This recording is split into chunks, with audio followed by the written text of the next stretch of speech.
कल की तारीख में एआई समिट के दरमियान जब यूथ कांग्रेस ने शांतिपूर्वक एक प्रदर्शन को अंजाम दिया तो उसके बाद से ही ऐसा लग रहा था जैसे कांग्रेस बैकफुट पर चली जाएगी।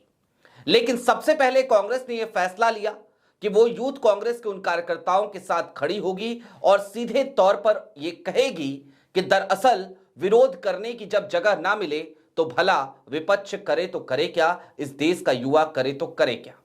और आज की तारीख में इसी बात से बौखलाहट मच गई भारतीय जनता पार्टी के भीतर। पूरे देश में 6 राज्यों में कमोबेश आज की तारीख में बवाल काटने की कोशिश की गई। भयंकर उपद्रव देखने को मिला। भारतीय जनता पार्टी के कार्यकर्ता सुनियोजित तरीके से कांग्रेस दफ्तर के बाहर पहुंचे और वहां पर पथराव करने की कोशिश करी।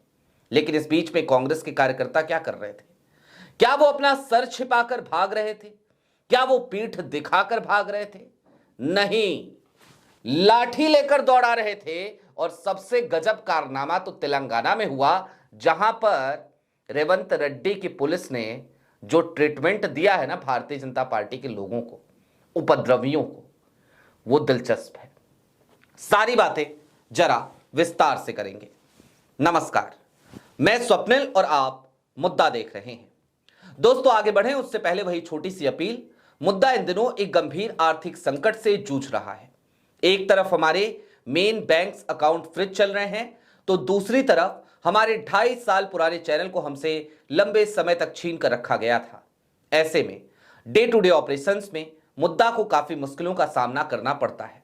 लिहाजा आपसे गुजारिश है, यदि आप चाहें, यदि आप सक्षम हो, तो स्क्रीन पर दिख रहे क्यूआर कोड या फिर के नीचे दिख रहे यूपीआई नंबर के जरिए मुद्दा की छोटी छोटी मदद जरूर कीजिएगा, ताकि हमारी बेबाकी यूं ही बरकरार रहे। अब आगे बढ़ते हैं। दरअसल कल की तारीख में एआई समिट के दौरान जो कुछ भी हुआ वो तमाम तस्वीरें आपने देखी होंगी। शांतिपूर्वक ही तो था वो प्रदर्शन। यूथ कांग्रेस के तमाम कार्यकर्ता बकायदा रजिस्ट्रेशन कराते हैं, उसके बाद एआई समिट में जाते हैं और वहां पर वो कॉम्प्रोमाइज्ड पीएम के नारे लगाते हैं, अपनी टी शर्ट उतारते हैं और शर्टलेस प्रदर्शन करते हैं। यही तो किया था। 5 दिन के रिमांड पर उन सभी को भेजा गया है और शाह साहब की पुलिस ने कोर्ट में जो दलील दी है ना, जो अपनी बात रखी है, वो बात सुनकर तो मुझे लगता है कि इस देश के गृह मंत्री यानी कि अमित शाह साहब को ही इस्तीफा दे देना चाहिए। दिल्ली पुलिस उन्हीं के मंत्रालय के अंतर्गत काम करती है और दिल्ली पुलिस कोर्ट में जाकर कहती है कि दरअसल ये नेपाल के जेनजी आंदोलन से प्रभावित प्रदर्शन था। जेनजी आंदोलन नेपाल का? रियली? क्या नेपाल का जेनजी आंदोलन इसी तरीके का शांतिपूर्ण आंदोलन था क्या? जवाब है नहीं। खैर, अब मैं आपको कुछ और तस्वीरें दिखाना चाहता हूं। आपकी स्क्रीन पे बारी बारी से कुछ वीडियो चलेंगी। अलग अलग राज्यों की वीडियो चल रही हैं। तेलंगाना, इसके अलावा पांडुचेरी, छत्तीसगढ़, हर जगह पर भारतीय जनता पार्टी के कार्यकर्ताओं ने, भारतीय जनता पार्टी के नेताओं ने आज खूब बवाल काटने की कोशिश करी। लेकिन उनको यह उम्मीद नहीं थी कि कांग्रेस मुंह तोड़ जवाब देगी। राहुल गांधी अक्सर कहते हैं ना कि कांग्रेस का हर कार्यकर्ता बब्बर शेर है, तो आज वो बब्बर शेर कांग्रेस के हमें दिखाई दिए सड़कों पे। बकायदा बब्बर शेर दिखाई दिए। किसी को यह डर नहीं था कि क्या चल रहा है, क्या हो रहा है, क्या होगा, क्या नहीं होगा, सर फूटेगा, हाथ टूटेगा। ना, आए हैं उपद्रवी तो कोई बात नहीं, आने दो, लड़ेंगे भिड़ेंगे लेकिन भागेंगे नहीं। आज कांग्रेस के, राहुल गांधी के तमाम सिपाहियों ने ऐसा लगा जैसे ये सुनिश्चित कर लिया हो और उसके बाद उन सब ने भारतीय जनता पार्टी को मुंहतोड़ जवाब दिया। अब मैं आपको एक विशेष क्लिप दिखाना चाहता हूं आज की तारीख की। आपकी स्क्रीन पर है वो क्लिप। ये भोपाल के कांग्रेस दफ्तर के बाहर की तस्वीर है। कांग्रेस की महिला कार्यकर्ता भी खड़ी हैं और पुरुष कार्यकर्ता भी। कॉमन है दोनों के हाथों में लाठी का होना। लाठी लेकर खड़े हो गए भाई साहब, लाठी लेकर। कहा आओ, हिम्मत है आ जाओ। और आओगे तो फिर इलाज किया जाएगा। अब दोस्तों, यूं तो देश एक लोकतांत्रिक देश है, हिंसा का समर्थन हमें नहीं करना चाहिए, हम करेंगे भी नहीं, और हमें इन तस्वीरों को देखकर दुख भी हो रहा है। लेकिन सवाल तो यह है ना कि आखिरकार इस तरीके की तस्वीरें आई ही क्यों, इस तरीके की तस्वीरें पैदा दिखाई ही क्यों दे रही हैं, इस तरीके की स्थितियां पैदा किसने की। देश में एआई समिट की शुरुआत होती है, उससे पहले यूएस ट्रेड डील होता है, उससे पहले एप्स्टीन फाइल, और इन तमाम चीजों पे मोदी सरकार लगातार बैकफुट पे जाती है और एआई समिट को मोदी सरकार इस्तेमाल करने की कोशिश करती है एज अ पीआर, अपने प्रचार के लिए। उसका प्रचार तंत्र एक्टिव हो जाता है, लेकिन एआई समिट पहला दिन विवादों के घेरे में, दूसरा दिन विवादों के घेरे में। राष्ट्रीय शर्म की बात क्या यह नहीं थी कि लगातार एआई समिट विवादों के घेरे में रहा। प्रधानमंत्री नरेंद्र मोदी पहले दिन पहुंचे, पूरा कियोस्क, फिर गलगोटिया यूनिवर्सिटी का रोबोडॉग, पूरा कियोस्क, पूरी दुनिया में खबरें छप गई, थू हुई, फजियत हुई। वो राष्ट्रीय शर्म नहीं था क्या? या सिर्फ और सिर्फ कांग्रेस के, यूथ कांग्रेस के इन कार्यकर्ताओं का प्रदर्शन ही राष्ट्रीय शर्म की वजह बना? जवाब है नहीं। राष्ट्रीय शर्म की बात वो सब कुछ थी। राष्ट्रीय शर्म वो मैनेजमेंट भी था जिसने 5 किलोमीटर तक तमाम डेलीगेट्स को पैदल चलने पर मजबूर कर दिया, और वो रीले देश और दुनिया में लगातार देखी गई। कई विदेशी रिपोर्टर्स ने लगातार इसको रिपोर्ट किया अपने अपने न्यूज एजेंसीज के लिए। यह भी राष्ट्रीय शर्म था, लेकिन इससे फर्क नहीं पड़ता।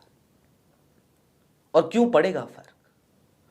पढ़ना भी नहीं चाहिए, क्योंकि जब एप्स्टीन फाइल में हरदीप पुरी साहब का नाम आने पर मोदी जी को फर्क नहीं पड़ता, तो भला इस तरीके की चीजों से क्यों कर फर्क पड़ेगा? नहीं पड़ा फर्क। अब चलते चलते मैं कुछ चीजें और आपसे कहना चाहता हूं, ये मेरे दिल की बात है। शहीद आजम भगत सिंह ने अंग्रेजों से सीधे तौर पर दो टूक एक बात कही थी, एक संदेश दिया था।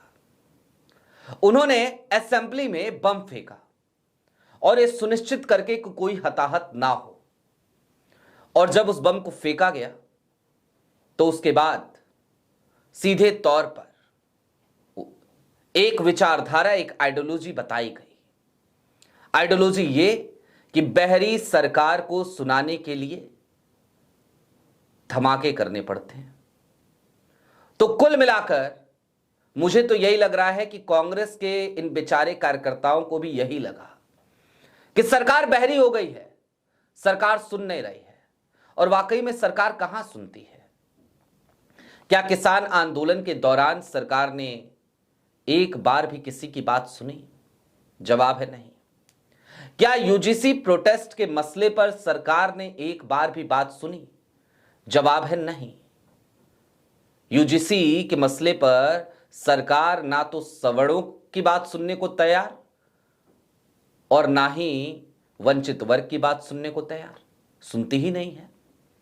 तो जब इतनी बहरी सरकार हो जाए तो विपक्ष के वो बेचारे युवा क्या करें?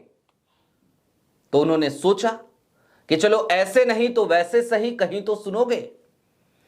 इस फोरम का जो चुनाव यूथ कांग्रेस को करना पड़ा, उसके लिए जिम्मेदार यूथ कांग्रेस नहीं है, उसके लिए जिम्मेदार कांग्रेस नहीं है, उसके लिए जिम्मेदार राहुल गांधी नहीं है, बल्कि उसके लिए जिम्मेदार मोदी जी आप स्वयं हैं। क्योंकि आपकी सरकार ने ऐसे हालात पैदा किए कि यूथ कांग्रेस को वहां जाके प्रदर्शन करना पड़ा। अगर जंतर मंतर पे होने वाले प्रदर्शनों को ही आप सुन लेते, उनकी सूध ले लेते, तो शायद ये स्थिति पैदा ही नहीं होती। और नहीं भूलना चाहिए कि यूपीए की सरकार के दरमियान आप लोग किस तरीके के प्रदर्शन किया करते थे, और यूपीए सरकार किस तरीके से आपको प्रदर्शन करने दिया करती थी, और उस वक्त की मीडिया किस तरीके से आपके तमाम प्रोटेस्ट को, आपके विरोध को इस देश के इतिहास में दर्ज कराया करती थी। घर घर तक आपकी खबरों को पहुंचाया करती थी। इन तमाम चीजों को नहीं भूलना चाहिए आपको। अब भगत सिंह ने एक गजल लिखा था अपनी एक खत में। चलते चलते जरा उसकी 2 लाइनें मैं आपको सुनाना चाहता हूं। उसे यह फिक्र है हरदम, नया तर्जे जफा क्या है। हमें यह शौक है देखें, सितम की इंतहा क्या है। आज की तारीख में कांग्रेस कमोबेश उसी दिशा में बढ़ चली है कि एक तरफ मोदी सरकार है जो हर दिन एक नया तरीका, एक नया तरीकेकार खोजने की कवायद में रहती है कि कैसे तमाम आवाजों को दबाया जाए, तो दूसरी तरफ कांग्रेस है जो कहती है या कहने लगी है कि ठीक है, तुम नए नए तरीकों का इजाद करो, हम भी देखना चाहते हैं कि सितम की इंतहा क्या है।